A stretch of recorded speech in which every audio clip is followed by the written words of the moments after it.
Allie here with Bathworks. We receive hundreds of calls weekly asking how many refinishing kits a customer would need in order to refinish their project. While we've made our kits extremely easy to use, the question continues to pop up. How many kits do I need? So here's the answer. Both premium and standard refinishing kits will cover approximately 120 square feet. A standard sized bathtub is 60 square feet. So that means there's enough material in one kit to coat a normal bathtub twice. If you're refinishing a tub and tile, tub and wall surround, or a one-piece tub shower unit, you'll need 2 refinishing kits. These examples all have a bathtub and 3 walls around the tub.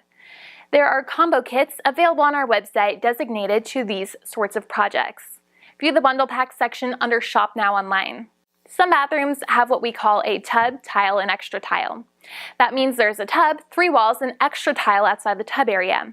This sort of project would need 3 kits to complete. While all of them are above average, the total number of kits should be accurate for the average customer. From here, you can begin to estimate the number of kits you'll need based on the size of your bathroom and your specific needs. As a note, if your project includes cast iron, steel, porcelain, or ceramic, you'll need the same number of easy edge kits as you do refinishing kits. Keep the questions coming. I read every one of them. For more tips on refinishing, visit craigsrefinishingtips.com. And as always, Bathworks. There really is a difference.